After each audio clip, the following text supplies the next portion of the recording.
Constitution के इस lecture में आज हम फंडामेंटल राइट को ही आगे बढ़ाएंगे और आर्टिकल 12 से लेकर 28 तक हमने कवर किया है। 12 से लेकर 21 तक आपको याद होगा हमने क्लासरूम में कवर कर लिया था और 22 से लेकर 28 तक हम कर चुके हैं। आज हम आर्टिकल 29 और 29 और 30 को शुरू करेंगे। देखो 29 और 30 इन दोनों आर्टिकल्स को जब हम पढ़ते हैं तो हमें ऐसा लगता है कि ये केवल माइनॉरिटीज़ के लिए आर्टिकल हैं। तो आर्टिकल 30 तो माइनॉरिटीज़ के लिए है, लेकिन आर्टिकल 29 ऐसा नहीं है। आर्टिकल 29 में स्टेटमेंट आया है कि देश में रहने वाले जितने भी लोग हैं उन सभी को अपनी लैंग्वेज, अपनी स्क्रिप्ट और अपने कल्चर को बनाए रखने का, मेंटेन रखने का पूरा अधिकार होगा। आर्टिकल 29 के दो पार्ट्स हैं, एक आर्टिकल 29 क्लॉज 1 है और दूसरा आर्टिकल 29 क्लॉज 2 है। आर्टिकल 29 के बारे में पहला इंपॉर्टेंट पॉइंट ये बनता है कि आर्टिकल 29 केवल देश के नागरिकों के लिए है। उल्लेखनीय बात यह है कि भारत के संविधान में दिए गए इन मूल अधिकारों में से कुछ मूल अधिकार केवल नागरिकों के लिए होते हैं और कुछ मूल अधिकार नागरिक और अनागरिक यानी सिटीजन्स और नॉन सिटीजन्स दोनों के लिए होते हैं। तो आर्टिकल 29 केवल सिटीजन्स के लिए है। आर्टिकल 29 के क्लॉज 1 के अनुसार देश के प्रत्येक नागरिक को अपनी भाषा यानी लैंग्वेज, अपनी लिपि यानी स्क्रिप्ट और अपनी संस्कृति यानी अपने कल्चर को बनाए रखने का, मेंटेन रखने का पूरा अधिकार होगा।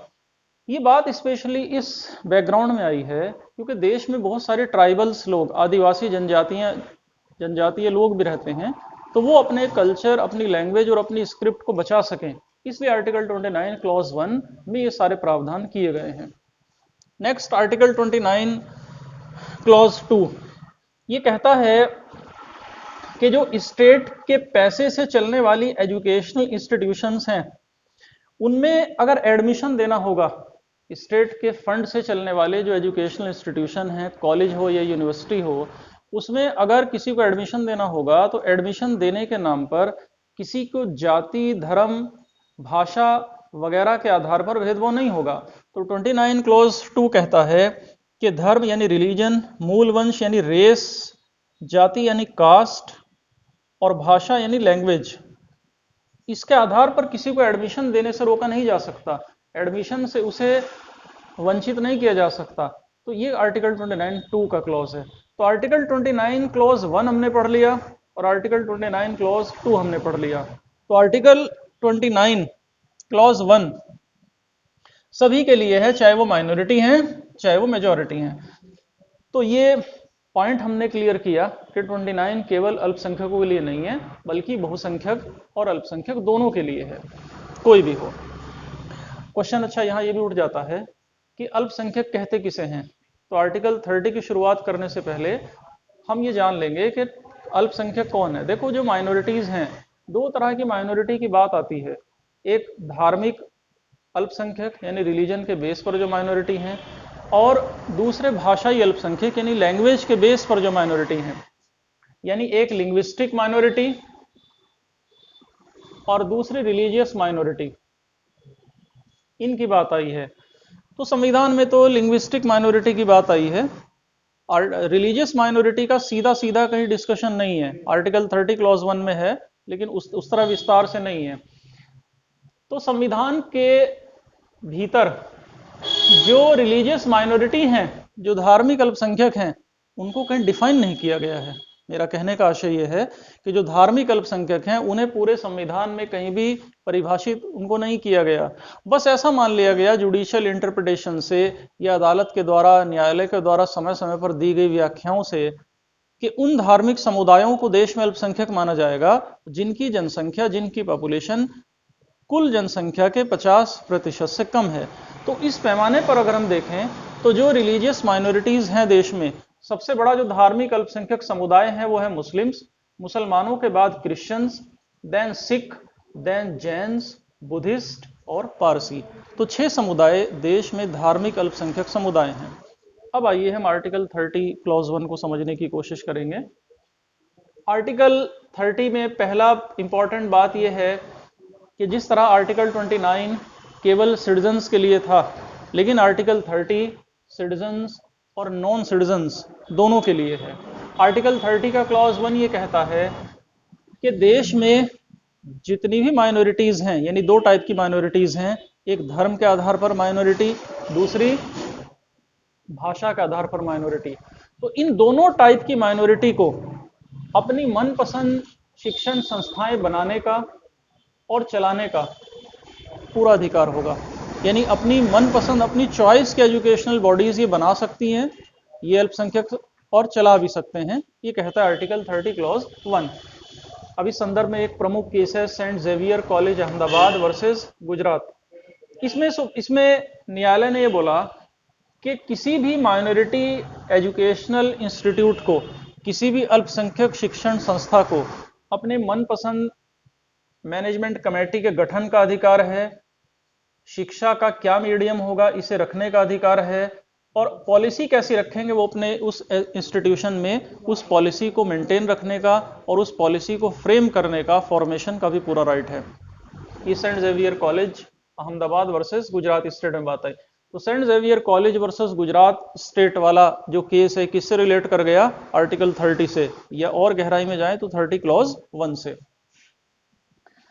आर्टिकल 30 क्लॉज 2 ये बोलता है कि अगर कोई एजुकेशनल बॉडी, कोई एजुकेशनल यूनिवर्सिटी है, कॉलेज है, अगर वो माइनॉरिटी कॉलेज है तो कोई भी सरकार यानी स्टेट उसे फंडिंग करने से मना नहीं कर सकता। यानी स्टेट गवर्नमेंट, यानी जो स्टेट है, जो सरकार है, वो पैसा देता है, एजुकेशनल इंस्टीट्यूशंस को फंडिंग करता है, वित्त पोषण करता है, फाइनेंस करता है, तो वो फाइनेंस करने से इस आधार पर मना नहीं कर सकता कि फला स्कूल, फला कॉलेज माइनॉरिटी का कॉलेज है, फला कॉलेज माइनॉरिटी का नहीं है। ये डिफरेंशिएशन वो नहीं कर सकता। ये कहता है आर्टिकल 30 क्लॉज 2 ये कहता है। तो आर्टिकल 30 को हमने पढ़ लिया। अब देश में देखो बहुत सारे माइनॉरिटी एजुकेशनल इंस्टीट्यूशंस हैं, जैसे दिल्ली विश्वविद्यालय के भीतर एक कॉलेज है सेंट स्टीफेंस कॉलेज, ये क्रिश्चियन माइनॉरिटी इंस्टीट्यूशंस हैं। इसी तरह आप देखें जो हमदर्द यूनिवर्सिटी है दिल्ली में, ये माइनॉरिटी इंस्टीट्यूशंस है। इसी तरह Guru Nanak Dev university minority institutions है। तीर्थंकर महावीर के नाम पर बहुत सारे कॉलेज और विश्वविद्यालय बने हुए हैं, ये सब माइनॉरिटी इंस्टीट्यूशंस हैं। नेक्स्ट हम चर्चा करने जा रहे हैं आर्टिकल 31 पर। देखो आर्टिकल 31 को डिस्कस करने से पहले मैं आपको रिमाइंड कराना चाहूँगा कि आर्टिकल 19 हमने पढ़ा था, और आर्टिकल 19 में हमने एक क्लॉज पढ़ा था कि संपत्ति का जो अधिकार था पहले वो फंडामेंटल राइट्स में आता था, लेकिन उसको फिर हटा दिया गया, संपत्ति के अधिकारों को निकाल दिया गया फंडामेंटल राइट से। क्यों निकाला गया? तो आर्टिकल 31 में संपत्ति का अधिकार बेसिकली आता था, और इसको निकाला इसलिए गया, 44वें संविधान संशोधन सन 78 के द्वारा निरस्त किया गया। इसको निरस्त इसलिए किया गया क्योंकि आज़ादी के बाद जब पहला इलेक्शन हुआ तो पहले इलेक्शन के बाद सन 51 में ही पहला संविधान संशोधन हो गया, और उसी पहले संविधान संशोधन को करने की जरूरत इसलिए पड़ी क्योंकि संसद ने जमींदारी को समाप्त करने के कानून बनाए थे। जमींदारी को समाप्त किया गया, और जो बड़े बड़े जमींदार होते थे उन पर पर्सन यानी एक व्यक्ति के नाम में कितनी जमीन हो सकती है इसकी सीमा तय कर दी गई, यानी जमीन की एक सीलिंग तय कर दी गई, यानी एक हदबंदी तय कर दी गई लैंड होल्डिंग की। तो उधर मूल अधिकारों के अंदर संपत्ति का अधिकार दिया हुआ था कि संपत्ति का अधिकार यानी right to property fundamental right के अंदर होगा, और उधर संसद कानून बना रही है जमींदारी को समाप्त करने का। तो दोनों आप देखें कि कॉन्ट्रडिक्टरी बातें हो गई। मूल अधिकारों का, फंडामेंटल राइट्स का प्रोटेक्टर या गार्जियन होता है सुप्रीम कोर्ट, यानी अगर किसी का मूल अधिकार छीना जाएगा या कम किया जाएगा तो आर्टिकल 13 इस खास तौर से बोलता है कि कोई भी व्यक्ति अप्रोच कर सकता है सीधा सुप्रीम कोर्ट को। तो वही हुआ, उधर तो जमींदारी एबोलिशन एक्ट आए और उधर अपनी जमीनों को बचाने के लिए जमींदार चले गए सुप्रीम कोर्ट में, और ये बोला उन्होंने वहां जाकर कि संपत्ति का अधिकार तो मूल अधिकार है, फंडामेंटल राइट है, और सुप्रीम कोर्ट ने उनके फेवर में निर्णय दिया। तो उस कानून का कोई रेलेवेंस, कोई प्रासंगिकता बची नहीं थी, इसलिए पहला संविधान संशोधन लाया गया। और पहले संविधान संशोधन को ला करके आर्टिकल 31A 31B और 31B के द्वारा शेड्यूल 9 जोड़ दिया गया संविधान के अंदर। हम पढ़ेंगे भी इनको कि ये क्या है। तो संपत्ति का अधिकार निरस्त किया गया 44वें संविधान संशोधन सन 78 से, और संपत्ति का अधिकार वहां से उठाकर डाल दिया गया आर्टिकल 300A में। आर्टिकल 300A जो संविधान के पार्ट 12 में है, 12वें भाग में है। जैसे मूल अधिकार जो हम पढ़ रहे हैं ये संविधान के पार्ट 3 में है, लेकिन जो संपत्ति का अधिकार है वो इस समय कहाँ है? 300A में। और संपत्ति का अधिकार इस समय कैसा अधिकार है? तो ये मूल अधिकार नहीं है, बल्कि ये लीगल राइट है, यानी विधिक अधिकार है संपत्ति का अधिकार। तो मैं आपसे चर्चा कर रहा था कि आर्टिकल 31 से 31B और इसके द्वारा शेड्यूल 9 यानी 9वीं अनुसूची जोड़ी गई। अब देखिए अनुसूची क्या है, ये हमने पढ़ा था, क्लासरूम में भी पढ़ा था। जब संविधान बना तो 8 अनुसूचियां थी संविधान में, 8 शेड्यूल था। 9 शेड्यूल जोड़ा पहले कॉन्स्टिट्यूशनल अमेंडमेंट से, और ये प्रोविजन पार्लियामेंट ने बना दिया 9 शेड्यूल में कि जो सब्जेक्ट्स, जो विषय 9 शेड्यूल में डाले जाएंगे उन पर सुनवाई का अधिकार सुप्रीम कोर्ट को भी नहीं होगा। यानी एक बहुत बड़ी बात की पार्लियामेंट के द्वारा।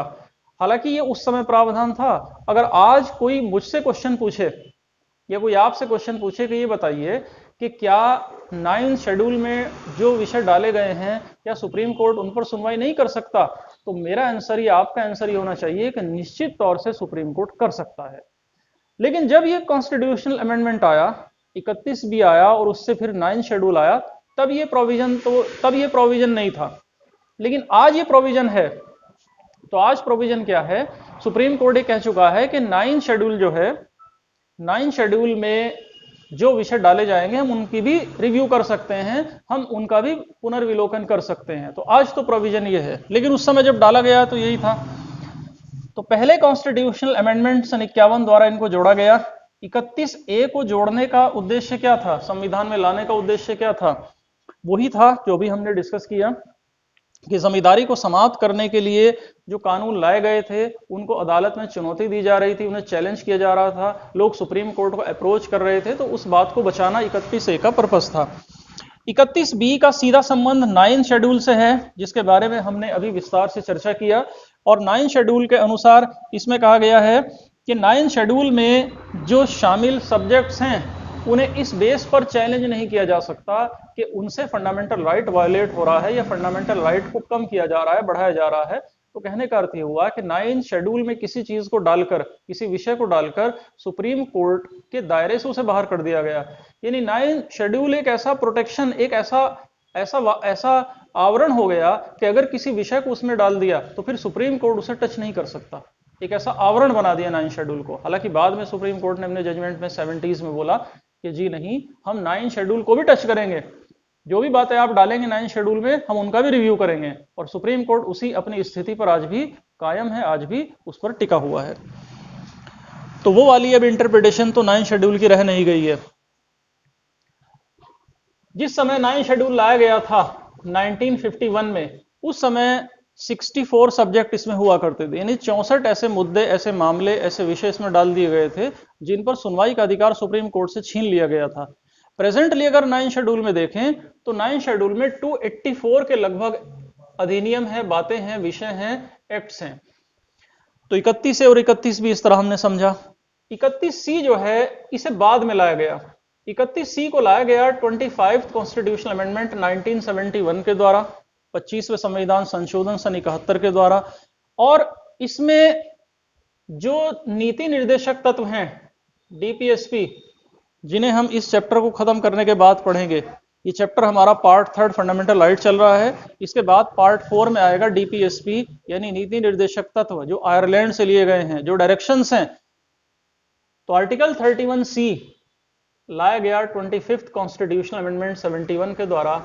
नॉर्मली ऐसा माना जाता है, ऐसा नॉर्मली स्टूडेंट सोचते हैं कि अगर डायरेक्टिव प्रिंसिपल्स यानी नीति निर्देशक तत्व और मूल अधिकारों में अगर किसी एक को चुनना हो तो किसको किसके ऊपर प्रधानता दी जाएगी, किसको किसके ऊपर प्रायोरिटी दी जाएगी। तो 25th कॉन्स्टिट्यूशनल अमेंडमेंट 71 के द्वारा जोड़े गए 31C ये बोलता है कि अगर DPSP में दिए गए आर्टिकल 39B और 39C को लागू करने के लिए कोई कानून बनाती है पार्लियामेंट, तो इसे इस बेस पर चैलेंज नहीं किया जा सकता कि इससे आर्टिकल 14 और आर्टिकल 19 का उल्लंघन हो रहा है या वायलेशन हो रहा है।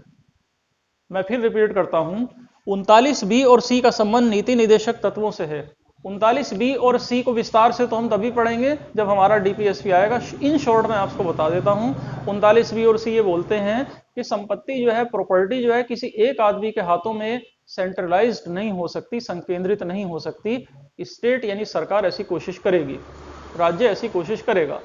तो अगर इस बात को लागू कर दिया जाए कानून बनाकर कि संपत्ति किसी एक व्यक्ति की बपौती नहीं है, जो प्रॉपर्टी है, जो एसेट्स हैं, जो रिसोर्सेज हैं, वो किसी एक व्यक्ति के हाथों में नहीं होंगे, तो इसको चैलेंज नहीं किया जा सकता कोर्ट में ये कहकर कि आर्टिकल 14 और 19 को ये वायोलेट कर रहा है।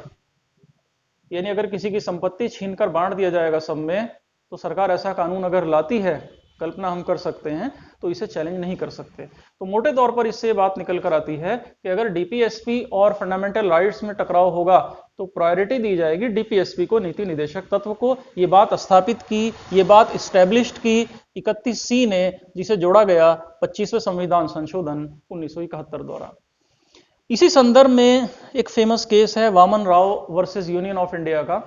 वामन राव वर्सेस भारत संघ में सुप्रीम कोर्ट ने कहा कि जो 31C है वो पूरी तरह कॉन्स्टिट्यूशनल है, पूरी तरह संवैधानिक है। तो आज हमने आर्टिकल 29 के क्लॉज 1 और 2 पढ़े, आर्टिकल 30 के क्लॉज 1 और 2 पढ़े, आर्टिकल 31 का clause A, clause B, clause C पढ़ा, 9 शेड्यूल पढ़ा, 25th कॉन्स्टिट्यूशनल अमेंडमेंट पढ़ा, 44th कॉन्स्टिट्यूशनल अमेंडमेंट 1978 के प्रोविजंस पढ़े, 9 शेड्यूल के बारे में सुप्रीम कोर्ट की क्या रूलिंग है, सुप्रीम कोर्ट का प्रेजेंट में क्या इंटरप्रिटेशन है, हमने इसको पढ़ा। हमने 2 फेमस केस पढ़े, एक Saint Xavier College Ahmedabad versus Gujarat state जो आर्टिकल 30 से रिलेटेड था, और दूसरा केस हमने पढ़ा वामन राव बनाम भारत संघ। हमने माइनॉरिटी की डेफिनेशन पढ़ी कि भारतीय संविधान किस प्रकार से 2 तरह की माइनॉरिटी की बातें उसमें होती हैं। मेनली एक ही तरह की माइनॉरिटी का तो उसने डिस्कशन भी किया है जो लिंग्विस्टिक माइनॉरिटी है। तो इस तरह की बातें हमने पढ़ी। तो होपफुली कि आज का लेक्चर काफ़ी फायदेमंद आपको मिलेगा। आप इसे देखें, पॉज करके देखें। इसके बाद हम आर्टिकल 32 को शुरू करेंगे जो काफ़ी इंपॉर्टेंट लेक्चर है। देखो अब हम फंडामेंटल राइट के अंत में चले आए हैं, तो 2 या 3 लेक्चर में हार्डली हम इसे समाप्त कर लेंगे। तब तक के लिए थैंक यू।